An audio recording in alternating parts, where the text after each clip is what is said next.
Hello. In the previous two tutorial videos, we've talked about creating a playlist, and then the second one was about sharing the playlist. In this third tutorial video, I want to talk a little bit about editing your playlist. So again, we are at our YouTube channel page, and I'm going to go over here to playlist. And we're going to continue to work on the one that we've had in the example for the last two videos, and that is a short playlist that I've created on Monticello. So I'm going to click on Monticello. Our Monticello playlist includes 3 videos. I'll pause it there. And so if I want to edit this playlist, I'm going to go up to Monticello and click on the name of the playlist. And then you'll see the playlist down below. And in our last tutorial, we talked about how to share it. What I want to talk about in this tutorial is a little bit about editing the playlist. So I'm going to click on Edit the Playlist. And in this particular screen, we can go ahead and we can change the name if we want to. We can change the title of the playlist. We could also add a playlist description if we wanted to include a little bit more detail about why we created the playlist or how the playlist is going to be used. We can also change the settings if we want to make it an unlisted playlist or a private playlist. Again, unlisted just means that it is available only to people that have the link, and private means it's a little bit higher level of security. Only the people that you share via an email address will then have access to the playlist. So that's how you can change the settings on top. But even more exciting, I think, are the options that you have down here on the playlist, in particular on the videos. So I'm looking at this again from a teacher perspective and how a teacher might use this video playlist option. If you come over to the side, you'll notice that as your cursor goes to the left of the videos and I move it around on the left side of where the videos are at, I do have the option of this little gray bar, and that's going to allow me to move the video. So say I wanted to have the Discover the Genius of Monticello be the first video, I can select that gray bar and move it in front there. Okay, so that's kind of a nice option. You do have several actions here. If you want to click on a video, you can click on as many videos as you want, and then for actions, you could remove that video from the playlist. You could move one to the top or bottom if you didn't have access to the cursor down here. So I'm going to unclick that. I don't want to move or delete one of those. And you'll notice here that as I do move around, I've got this option that says introduction. And there's a little plus sign. And it even gives you one after the video. So let's say we go to this vegetable garden at Monticello video. And if I click on the introduction, then I'm going to have an option of creating a message from a webcam, or I can also create a text introduction. So let's say I do create a text introduction. I can go ahead and I have some options here as far as how I want to include some text. I could write a little message to my students. I could title it a certain way. I've got options as far as do I have an audio track in the background? Do I have some special effects? So you can do some kind of cool things if you want to create a text introduction, or you could record from webcam. So let's imagine that I'm using this in a flipped classroom environment, and I wanted to create a quick introduction for my students to tell them what to look for in this video. So this is an introduction to the video on Jefferson's Garden. So I'm going to record a little message that I might give my students before I went ahead and had them work on this in class. Hey guys, this is Mr. Langhorst, and I want you to watch the following video on Jefferson's Garden, and I want you to really focus on 2 different aspects. The first thing is, how do they know in modern times what Jefferson planted back in the 1700s? So I want you to pay attention for that. And then also they're going to ask the question towards the end, what happens with all of this amazing produce that's created in Jefferson's Monticello garden today? So again, be looking for the answers to the 2 questions. How do they know what Jefferson grew? And then what happens to all the produce that they grow today? So enjoy the video and have those ready in your notebooks so we can talk about them tomorrow in class. Thanks.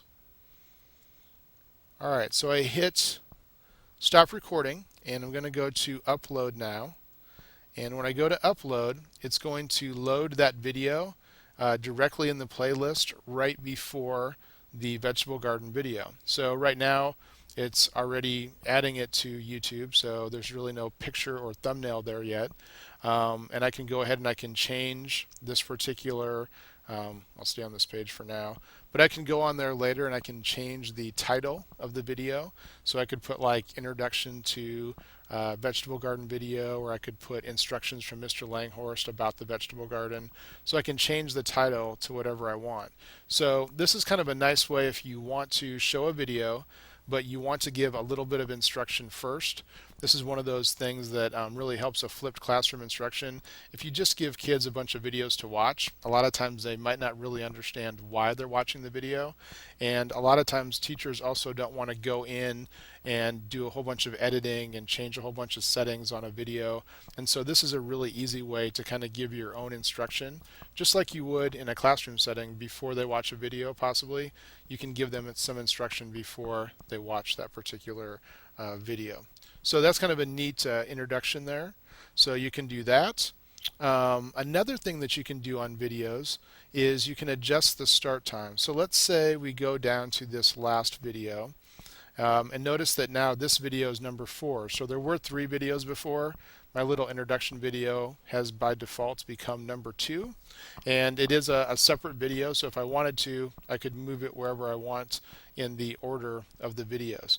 So the option that I want to show you now is if you have a video and you only want to show part of it to your students. Okay, so on this video, this is a pretty short video already. It's only 3 minutes and 45 seconds. But say I only really want my students to watch about 30 seconds of it that are sort of in the middle. I can click on this option that looks kind of like a play button, adjust the start and end times for this video. And this is a really cool feature that a lot of teachers don't use very often.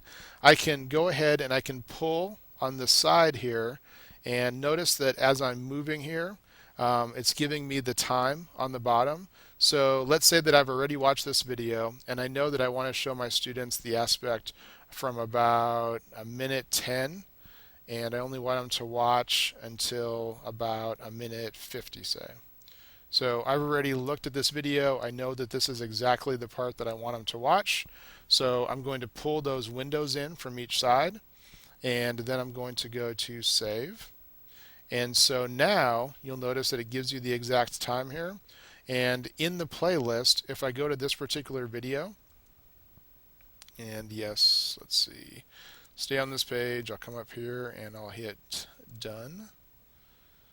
And so now if I'm looking at these videos, let's say I go to the quote video, and notice what's happened now. It's only going to show the segment that I highlighted right here in the middle. Okay, so this is particularly helpful if you have a longer video. I know in my own teaching, there's a great author talk about how people in the Revolutionary War used invisible ink when they were writing spy letters and stuff. But the entire author talk is about 60 minutes long. Well, if I wanted my students to watch on a playlist, I wouldn't want to give them all kinds of detailed instructions about which section to go to. This way, I can find the basically 2-minute section that I want them to watch about invisible ink and how they used it in spy letters, and I can trim it to that middle part, and then I can show them just that one part. Now, if you had a longer video and you wanted to cut out several different segments, you can go ahead and you can add that longer video to your playlist multiple times, and then you can use each time that it comes up in the playlist, you could trim a different part of the video. So it is possible to have the same video on the playlist multiple times and just chop it up in different ways. So those are kind of some cool features if you want to do some different things with the playlist, especially with the flipped classroom approach. A lot of teachers are trying to do different things to give their students content. This gives you as a teacher a lot more control over how they view it, what they view, how much they view, and it makes it a lot easier for the students then, instead of trying to play some guessing game on trying to figure out exactly what you want them to watch. All right, so that is how to edit a playlist in YouTube.